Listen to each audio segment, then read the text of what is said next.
Walk करना, पटना आया था और कल ही आते आते मैंने STT पे वॉक करना शुरू कर दिया।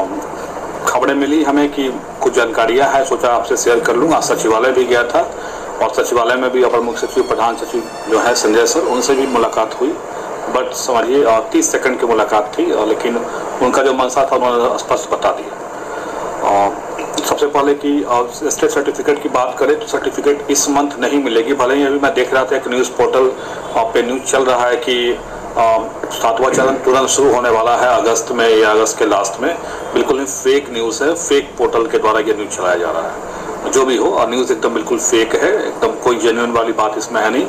जब तक छठा समाप्त नहीं हो 7वां होने का कोई मतलब बनता ही नहीं है। और मतलब बनने का सेंस ये है, ऐसे हमारी भर्ती का तो कोई चरण से कोई संबंध है ही नहीं, लेकिन सरकार का ये स्पष्ट है कि जब तक छठा कंप्लीट नहीं होगा 7वां शुरू नहीं होगा। तो भले ही न्यूज़ पोर्टल चला रहे हैं, लेकिन सरकार का ऐसी कोई मंशा नहीं है। इतना एक्टिव हमारी गवर्नमेंट नहीं है जो इस तरह से करेगी। आप समझ रहे हैं कितना एक्टिव गवर्नमेंट है। गवर्नमेंट का एक्टिविटी तो आप देख ही रहे हैं खुद। छठा चरण में हाई स्कूल की बहाली चल रही थी, उन लोग का सब कुछ हो चुका था, काउंसलिंग वगैरह सब कुछ हो चुका था। 2-4 जगह ही केवल दिव्यांगजनों का सीट बढ़ा और वहाँ अप्लाई कराने के नाम पे गवर्नमेंट ने अप्लाई भी करा लिया। फिर उसके बाद कोर्ट केस का हवाला देते हुए उसको 6 महीना एक्सटेंड कर दिए उस वैकेंसीज की जो प्रोसेस है, यानी कि छठा चरण में जो हाई स्कूल +2 की जो वैकेंसी चल रही है उसको 6 महीना तक एक्सटेंड कर दिया गया। तो गवर्नमेंट इतना एक्टिव नहीं है जो आप समझ रहे हैं कि 7वां चरण तुरंत शुरू करने जा रही है। सो कॉल्ड 7वां चरण तो है नहीं हम लोग की वैकेंसी, लेकिन फिर भी उन्होंने 7वां चरण नाम दे दिया है। और 7वां चरण नाम देने के बाद जो है उन्होंने इस वैकेंसी को बोला है कि छठा कंप्लीट होगा तब शुरू करेंगे। तो ये तो रही बात सर्टिफिकेट की। जहाँ तक बात है, जो कि स्टेट सर्टिफिकेट मिलेगा आपको DO ऑफिस के थ्रू, और जब तक सर्टिफिकेट नहीं मिलेगा अप्लाई करने वाली कोई बात है नहीं। और सर्टिफिकेट मिलने में अभी देरी होगी। अब में भी हो सकता है कि सरकार या बोर्ड भी कहीं मतलब ये वेट कर रहे हो कि कोर्ट से कोई डिसीजन आए, व्हाटएवर जो भी हो सकता है। ये कारण होगा डिले होने का, या कोई और भी रीजन हो सकता है। बट सर्टिफिकेट इस मंथ में भी नहीं मिलने वाली है, ये कन्फर्म है।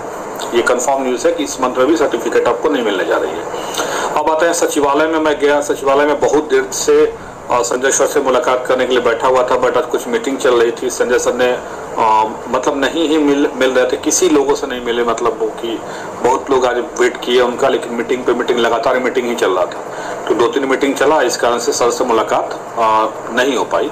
लेकिन लास्टली मैंने सोच लिया था कि आज मैं मुलाकात किए बगैर जाने वाला नहीं। फिर भी मैंने वेट किया 2 बजे से समझिए 2:30 बजे से लेके शाम तक। अभी जस्ट मीट करके मैं आ ही रहा हूँ। लेकिन जब जाने का समय जब आया उनका, तो अब देखे कि सर मिलेंगे नहीं, अब ये तो तय था। जाने के समय जब आया तो मैं जाके उनके गाड़ी, जहाँ पर वो गाड़ी मतलब उनका पार्किंग रहता है, पार्किंग के पास था कि सर वहाँ तो आके अपने गाड़ी में ही चढ़ेंगे। वहाँ पे गया तो बाकी लोग भी पहुँचे, वहाँ सब भी अपने अपने क्यूरी पूछ रहे थे। मैंने भी क्यूरी किया कि सर हम लोग स्टेट मेरिट वाले हैं, हम लोग के लिए क्या गवर्नमेंट कुछ सोच रही है, कुछ हम लोग के लिए कुछ स्पेशल होगा।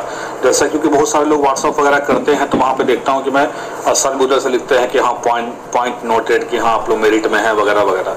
लेकिन आज उन्होंने स्पष्ट शब्दों में कह दिया है, एक लाइन में एकदम, कि मेरिट नॉट मेरिट से कोई मतलब नहीं है। जितने लोग क्वालिफाइड हैं वे लोग 7वें चरण में अप्लाई करेंगे। और ये चीज़ मुझे कुछ अनएक्सपेक्टेड नहीं लगा। भले ही आप लोग को सुन के कुछ अनएक्सपेक्टेड लग रहा होगा, लेकिन मुझे कुछ अनएक्सपेक्टेड नहीं लगा, क्योंकि गवर्नमेंट तो अपना डिसीजन ले ही चुकी है।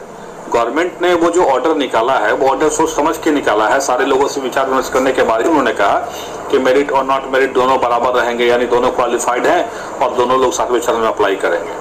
तो संजय सर ने भी वही चीज़ों को दोहरा दिया। भले ही लोग फ़ोन करते हैं, लेकिन फ़ोन पर स्पष्ट वो बोले ना बोले, बट ऐसा उन्होंने आज क्लियरली कर दिया।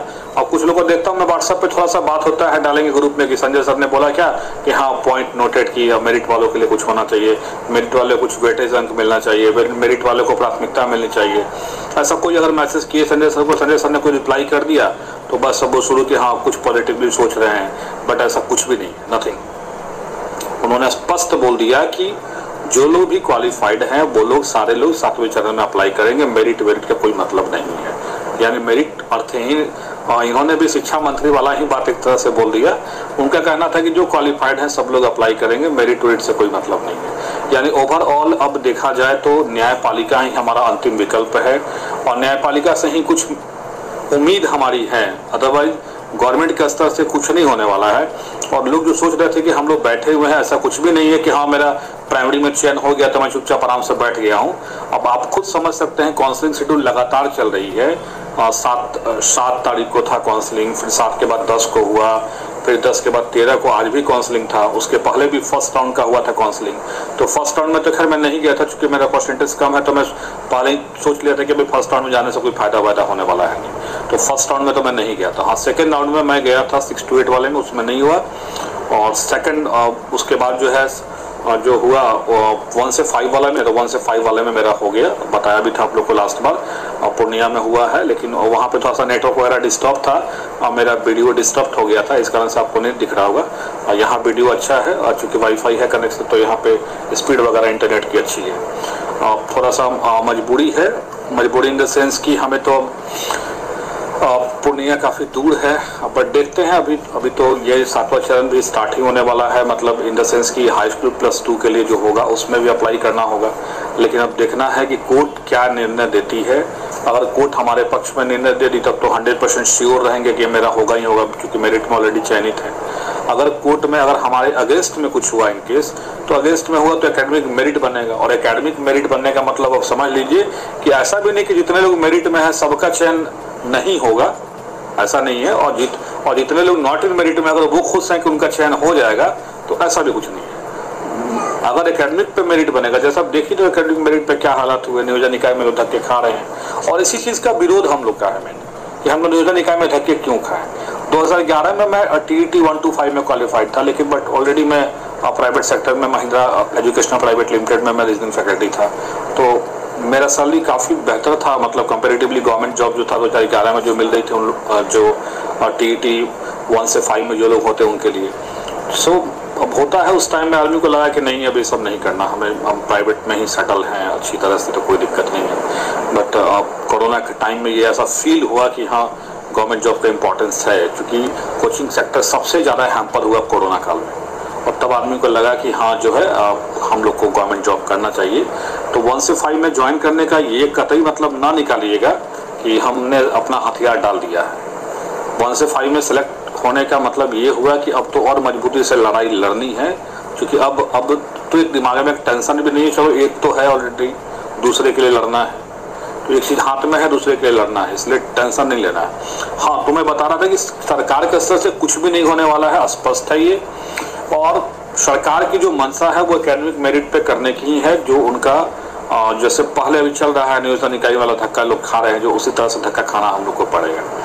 लेकिन एक चीज़ इसमें ये है कि जो लोग नॉट इन मेरिट वाले में है वो एकदम श्योर हो रहे हैं कि एकदम जैसे उनका हो ही जाएगा, और जो लोग मेरिट में हैं सब लोग का एकेडमिक मेरिट बहुत खराब है, ऐसा वो लोग अनुमान लगा रहे हैं। बट ऐसा भी बिल्कुल नहीं है, ऐसा भी नहीं कि जो मेरिट में है उनका एकेडमिक मेरिट बहुत खराब है।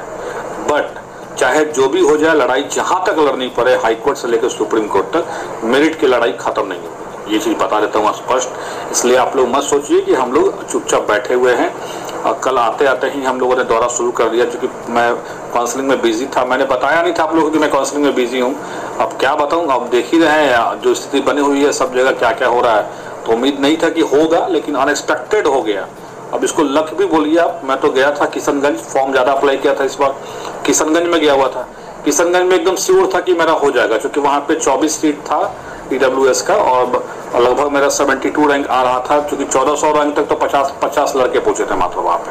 1408 कैंडिडेट का नाम बुलाया गया और मेरा 1800 कुछ रैंक था, तो मैं श्योर हो गया था कि मेरा यहाँ पे एकदम निश्चित है कि होना ही होना है। लेकिन अनफॉर्चुनेटली एकदम शाम के समय 4 साढ़े 4 में वहाँ का जो है रद्द कर दिया गया, क्या कि यहाँ पर काउंसलिंग रद्द हो जाएगी। अब वहाँ से समझिए भाग के मैं गया पूर्णिया, और पूर्णिया जब गया तो वहाँ पे मैंने अपना, चूँकि ऐसे में जाता है बस वगैरह से तो लेट हुआ था मैं समझ आता, इसलिए मैंने कार बुक किया और वहाँ से डायरेक्ट पूर्णिया गया। 1.5 घंटे में अच्छी तरीके से स्पीड से पहुँचा दिया बेचारा। और जब मैं पहुँचा तो EWS की काउंसलिंग उस समय स्टार्ट नहीं हुई थी, और जैसे मैं पहुँचा 15 मिनट के बाद EWS का हुआ, और मेरा चूँकि होना तय था, बिकॉज बगल वाले ब्लॉक में 62 कटअप गया था, मेरा 65 था, तो मैं श्योर था कि मेरा हो ही जाएगा। लेकिन अब समझिए भगवान की कृपा थी कि मतलब मेरा मैंने दिमाग लाया कि जब यहाँ तक आ गया हूँ किशनगंज, तो पूर्णिया लगभग 70-80 किलोमीटर है, तो चलो देख ही लेते, जो होगा सो होगा, अगर नहीं होगा तो क्या होगा, कुछ पैसा बर्बाद जाएगा। तो वहाँ पे गया तो 1 से 5 में हो गया, अच्छी बात है। बट इसका मतलब ये नहीं कि मैं पटना छोड़ के उतना दूर जाना बहुत डिफ़िकल्ट लग रहा है। डिफ़िकल्ट इस सेंस में है कि अब आप राजधानी में रहते हो, एकाएक फिर आपको जाना पड़े प्रखंड लेवल पर रहने के लिए, वो भी उतना डेवलप्ड जो है वो जिला नहीं है, थोड़ा सा दिक्कत तो आएगी।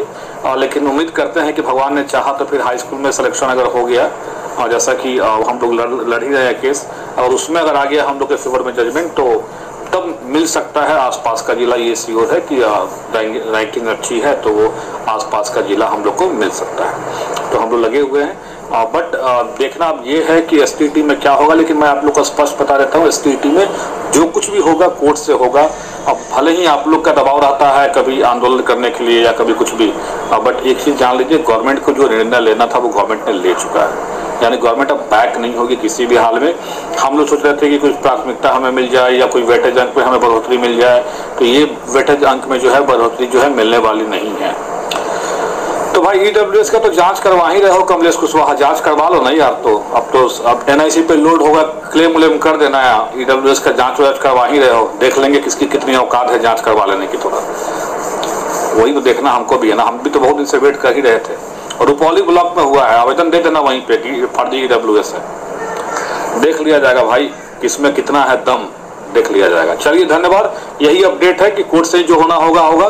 कोर्ट में थोड़ा सा दिक्कत आ रही है, सबको पता है कोर्ट के बारे में। एक दो पेपर में भी पढ़े होंगे आप लोग, 2 कटिंग घूम रहा था कि वहां पे कि जजों की नियुक्ति होने वाली है हाईकोर्ट में, पटना हाईकोर्ट में। इसी कारण से थोड़ा सा डिले हो रहा है। तो थोड़ा सा अगर नियुक्ति हो जाती है तो जल्दी काम होगा, अदरवाइज कोर्ट एकदम स्लोली मोड में चल रहा है। ऑनलाइन चलेगा, स्लोली ही चलेगा। सुप्रीम कोर्ट अभी ऑनलाइन चल रहा है।